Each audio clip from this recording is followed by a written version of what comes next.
This is James Corbett of CorbettReport.com.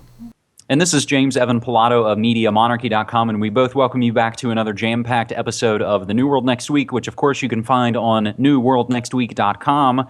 And as we announced to you last week, thanks to the folks at ParadigmShift.tv, if you are in Europe, you can now catch this show thanks to the Sky satellite. So James, without further ado, let's get to this week's stories. And our first story goes straight to your backyard.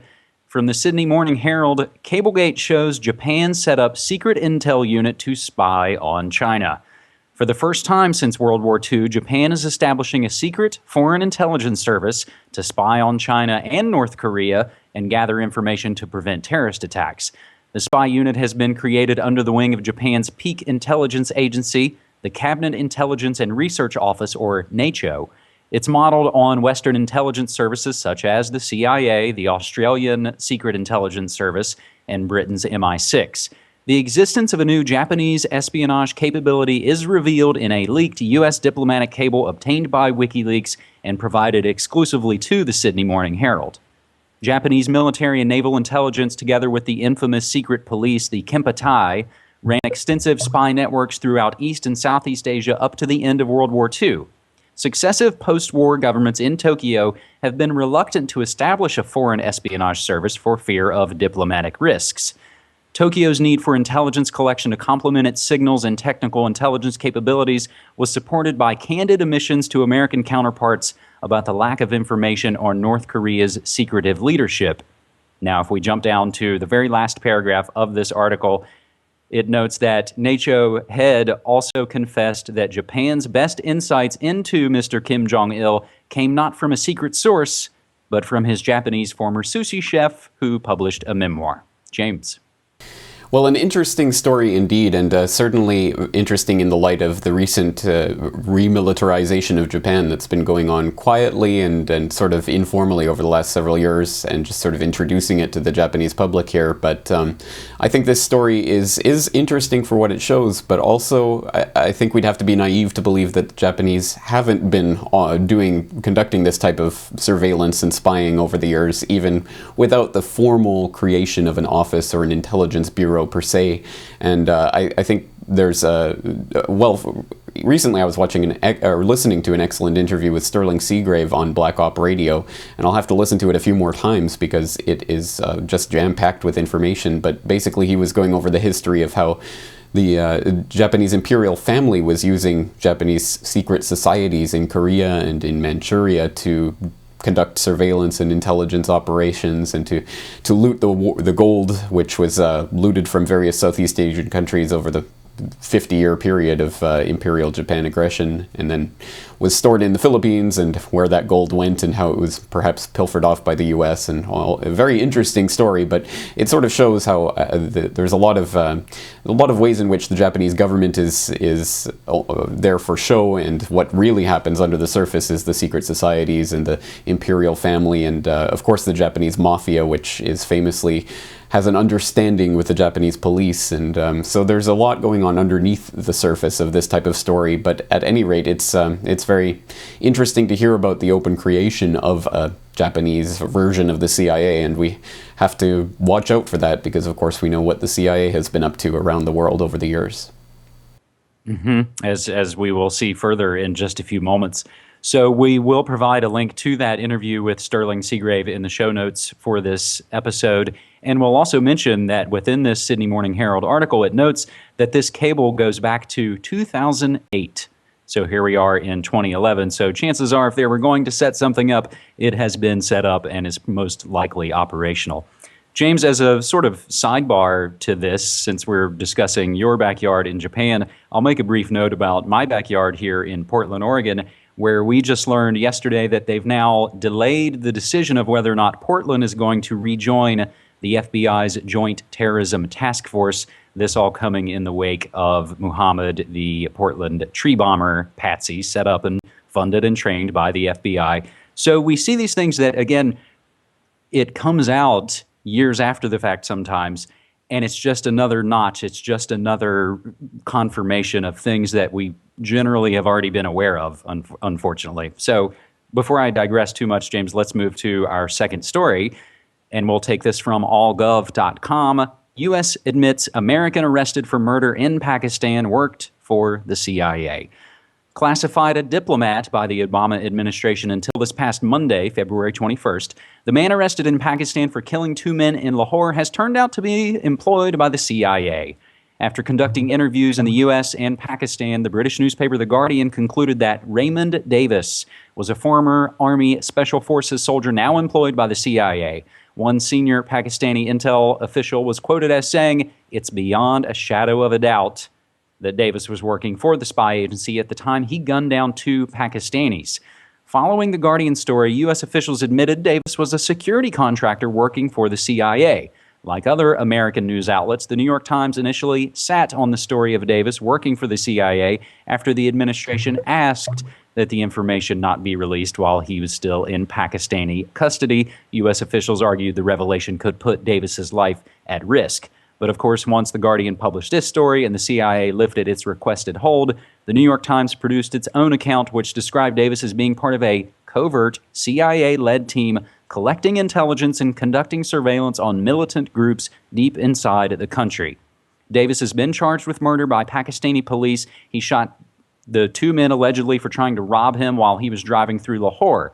Local authorities say the American was found to be carrying a Glock handgun, a flashlight attached to a headband, a pocket telescope, 3 cell phones, facial disguises, and multiple ID cards.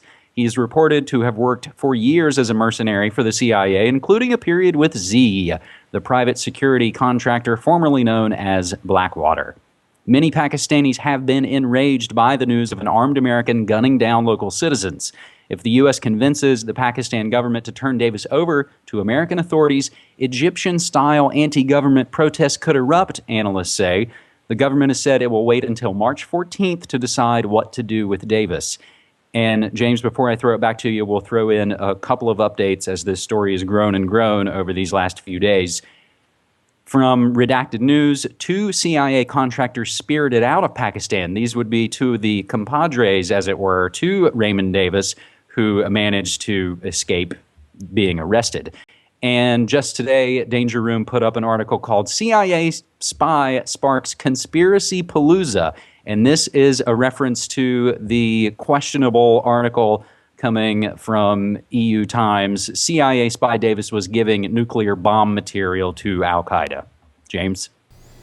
Yes, well, questionable indeed, considering the source. But again, who knows what's really going on underneath the surface here. But I think people who have been following Pakistan for any length of time will know that the idea that the CIA is deeply rooted in the country is not a particular surprise, especially since the CIA founded, funded, established the Pakistani version of itself, the ISI, and was using that in Afghanistan in the 80s as the conduit for funneling funds and all of that sort of thing that people probably know by now. But at any rate, yes, it's an interesting story, but I think it's one of those stories where we'll have to really wait to see how it unfolds on the geopolitical scale to find out what was really happening here, because I think either this will be used as a point of tension to try to create more destabilization in the region and perhaps move the current wave of protest and riots and things over to Pakistan, or it could be something that genuinely the CIA and the US would like to cover up, in which case it'll be swept under the rug and we won't hear much about it again. So I think we won't know for sure what this is until we start to see how it plays out, but it is interesting nonetheless, if not surprising.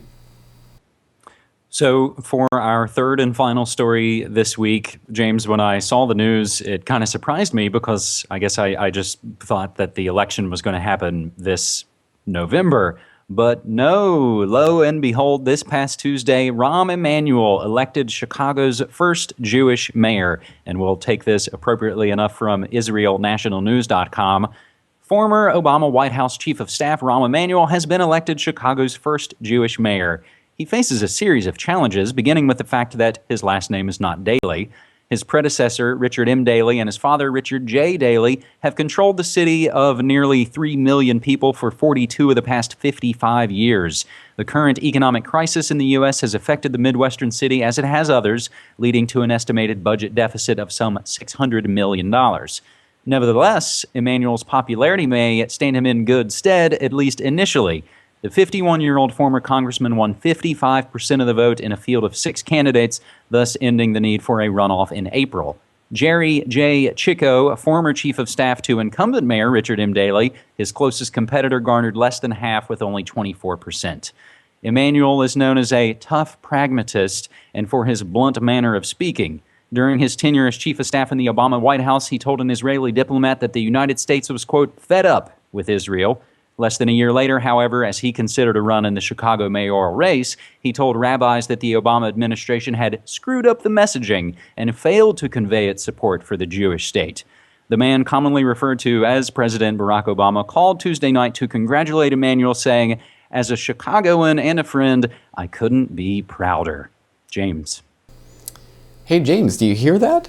I think it's the sounds of a victory celebration at Man's Country.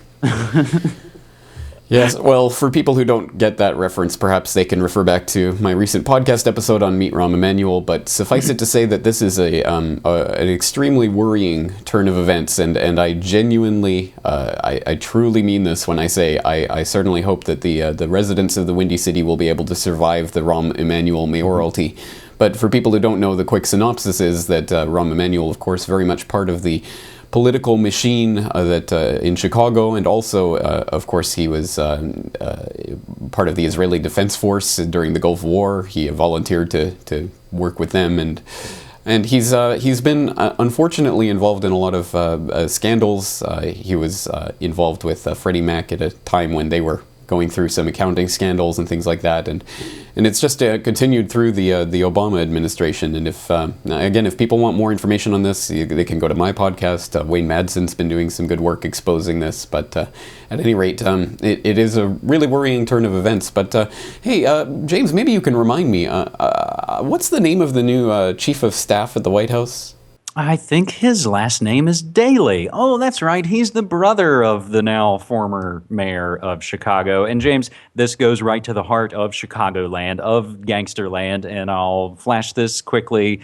Barack H. Obama, the unauthorized biography from Webster Tarpley, really gets into the heart of the Chicago machine, and Tony Rezko and Ouchie and Valerie Jarrett and the Chicago Annenberg Challenge and Bill Ayers and Bernadine Dorn and all of these things that, again, James, as you said, we're hopeful and we'll pray for the people of Chicago. And good Lord, Larry Silverstein owns the Sears Tower, and just bad news. Unfortunately so. I mean, things are lining up in Chicago in a similar way to that they were just prior to 9/11 in New York. So again, let's hope that nothing comes of it. But at any rate, it's not happy news to end on, but we'll have to end it there. So James, Evan Pilato, thank you once again for taking the time to talk with us. Thanks so much. Take care.